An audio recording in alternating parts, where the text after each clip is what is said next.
them. But today we have Steve Thayer. So can we start with the same way everybody has started? Can you just introduce yourself a little bit? I think most of you know me, but I'm Steve Thayer. I have lived in DeWitt 47 years now. And my wife and I raised our daughter Erin here. By the way, my wife couldn't be with us today because she's in a family wedding in Michigan, so she's going to watch the replay along with my daughter. So anyway, our daughter Erin is married to our son-in-law Jason. They have two little girls, a 2.5-year-old named Isabel and a little over a 2-month-old named Celine, and they live in Barrington, Illinois. And we just have enjoyed DeWitt. We had chances to leave. My wife was an educator here at Central DeWitt. She was in charge of the high school and middle school libraries for a lot of years. And she was also a Spanish teacher during her career. So we had opportunities to leave DeWitt over the years for one reason or another, and we just decided to stay because it was a place that we had confidence our daughter would be safe and just the environment for her to grow up in. Okay, thank you for that. So am I right that you grew up Catholic? No. No, you're wrong. I'm wrong. I have had the completely wrong image of Steve in my head this entire time. No, what church did you grow up in if you grew up in? I grew up in the First Presbyterian Church in a town called Odebolt, Iowa.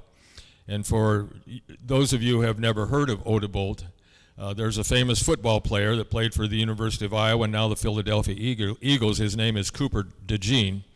And he's from Odebolt, which moves me down to the second most famous person from Odebolt.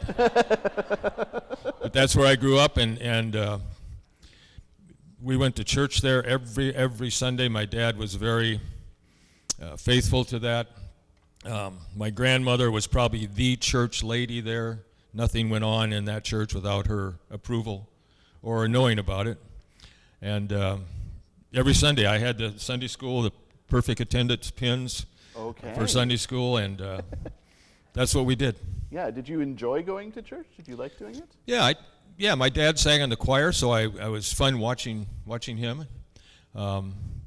You know, we knew everybody. It was a small town. We knew everybody, and a lot of my classmates. I think there were 8 of us in our confirmation class. Okay. And it was really a nice experience. Yeah. So what then brought you to so I'm trying to go through time now that you've messed up my entire idea of your life. So eventually you came to First Congregational. What brought you here? And if I'm right, what brought you here the first time? Okay. Yeah, I mean, like a lot of college kids, I went off to college and I kind of ignored the church for quite a few years and went off and on, went on holidays and stuff when I went back home. And then I met my wife, Tricia, and she was a devout Roman Catholic. And so I'd go to church off and on with her when we were dating. We got married in the Catholic Church in Jessup, Iowa. Then we moved to DeWitt in 1979. They didn't have a Presbyterian church here, and I really didn't want to be a Methodist. So I looked around and found this church and found the people in it and knew I'd found a home. Okay. And then at some point, though, you stopped going here. So how did that work? Our daughter went to St. Joe's School here in town. My wife, again, a devout Catholic, and we raised our child in the Catholic Church. And I was doing a lot of volunteer, as a parent of a kid that goes to St. Joe's, you're expected to do a lot of volunteer things for the school. And I had no problem with that, and we did. And we found out all my time was spent volunteering there. A lot of our friends were parents of other students there. And Tricia and I talked about it, and I just decided maybe it was time to be together in church as a family. And so I went through the training, I guess you'd call it, to become a Catholic. And, you know, I didn't think there was a lot of difference, but there's 3 or 4 things that were quite different from the way I'd grown up. One of them was they had what they call confession. Now, I grew up thinking I could go out in the middle of a hayfield and confess myself to the Lord, and he'd listen, he'd hear me, and answer my prayers one way or another. Well, the Catholic Church feels that you should go through an intermediary on earth and go to confession. So I had to go to confession before they'd let me join the church, and I remember driving down there that night thinking I had 42 years of sinning going on, and what was I going to tell this guy? Father Denning made it really easy on me, and you know, we had a good chat, and afterwards he told me to go read some Bible verses, and it was a better experience than I thought it'd be. All right, yeah, that is I think one of the big differences between Catholics and Protestants generally, but really one of the differences between a priest and a pastor is a priest is very much kind of an intermediary between a person and God. Like they're bridging a gap, and a pastor's kind of just a guy. Maybe a little bit more than that, but we don't have the same kind of intermediary relationship, that if you feel the need to confess, you can come to me and we can talk through stuff, or you can go out in the middle of a field and talk to God, and God will hear you, and we trust that. Yeah, some of that stuff. So you became Catholic, you did the official conversion. I did. And started going there. So you talked a little bit about that confession, but how did you find being Catholic for a while? One of the things that always upset me about the Catholic Church is if I wasn't Catholic, I could not take communion in the Catholic Church. I grew up in a church that believed the same thing this church believes. No matter who you are or where you are in life, you are welcome to communion at our church.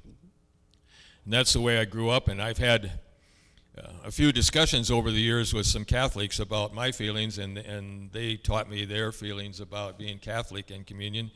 One is Rick's brother-in-law and I have had a couple discussions about that. And he's a devout Catholic, and we still disagree, but it's the way it is. So yeah,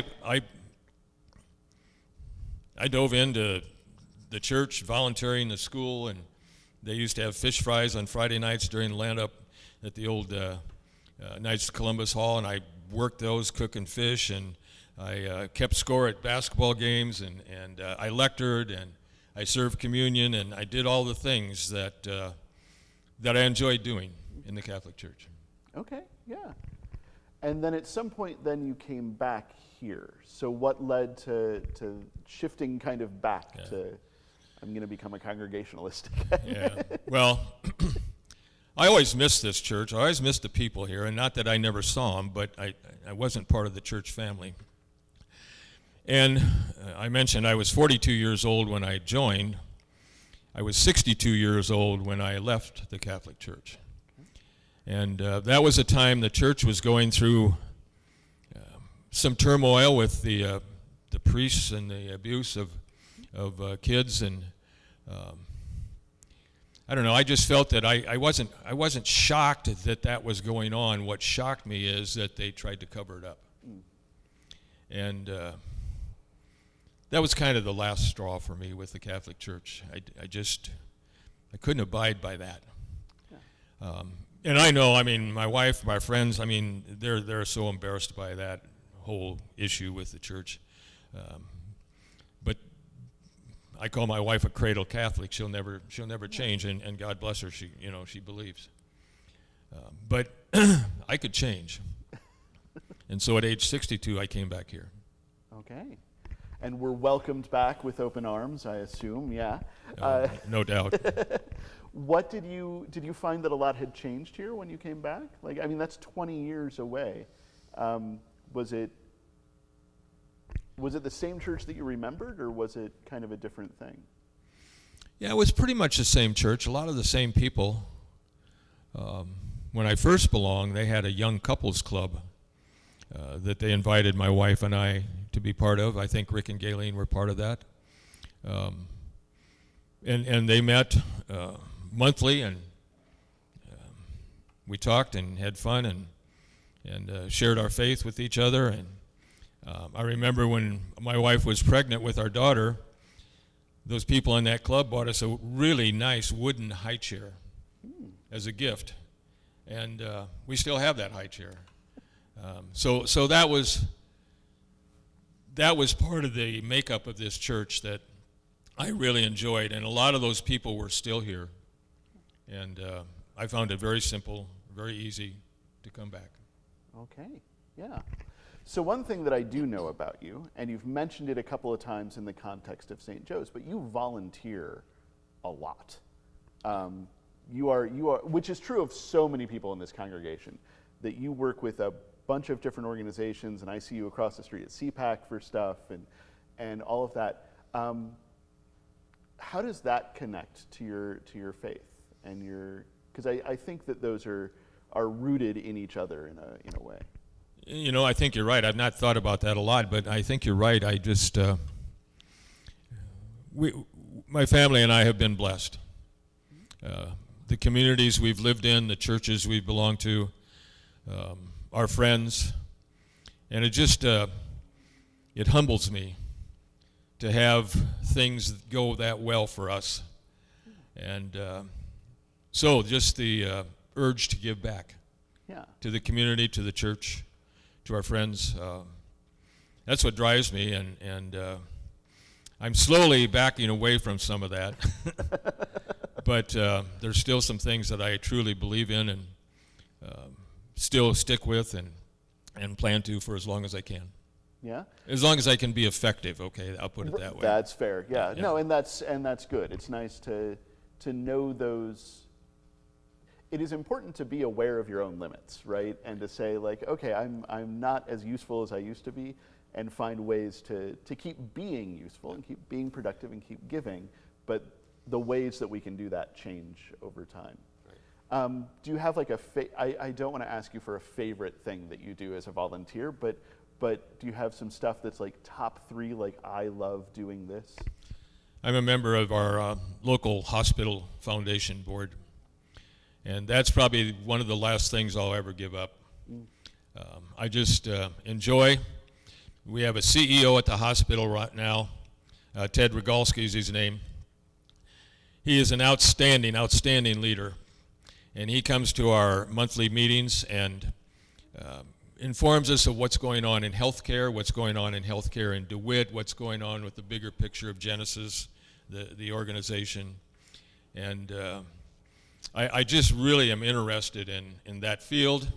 And so, yeah, I'll stay with that for as long as I can. Yeah, and that's got to be both fascinating and incredibly complicated. It is. It is. And frustrating, too, sometimes. You know, this church, that's another favorite. I mean, I've done a lot of stuff here. Yeah. Volunteered a lot of stuff and pretty much enjoyed every minute of it. I mean, I wouldn't change anything.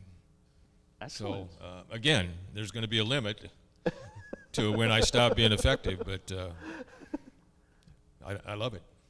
Wonderful, good. If in case anybody doesn't know, right now Steve is our treasurer and has long served on various financial committees, which ties into your professional life really well, and does a really good job. And one of the things that I appreciate, not just about you, but about our whole church, and I was talking to Mariah about this, I think, after the last council meeting, is sometimes I look at the financials and go, oh no, what are we going to do? And then I go to a council meeting and you're there going, it's all fine. Well, it's all fine with limitations. Right. Somehow we'll figure it out. Like sometimes the pastor does not quite have the faith. Yeah. In other words, don't stop giving. We still need that. We still do, but I appreciate your openness to saying we will make it work, and really to the whole congregation's openness and the council's openness too. We will find a way to get through even these times that are sometimes feel a little leaner and a little harder. Mm-hmm. Yeah. I did want to ask you, if I can, about family life, because I know that you and your wife, I mean, she's Catholic, you're at First Congregational, you are politically different, you have some differences, which I think is really wonderful and good. How does that work, I guess, is the bluntest way to put it, but how do you, because I think one of the things that is really important, especially today, is finding ways to disagree well, and to be in a place where we can still form community and family, even if we have some disagreements. So can you just talk a little bit about that? Yeah, as far as our faith, we both respect each other's faith, and there are what we want to glean from our faith and our faith experiences. I would never, ever ask Tricia to leave the Catholic Church. And she, in turn, would never, ever ask me to come back to the Catholic Church. So that's an understanding that we've had since we got married.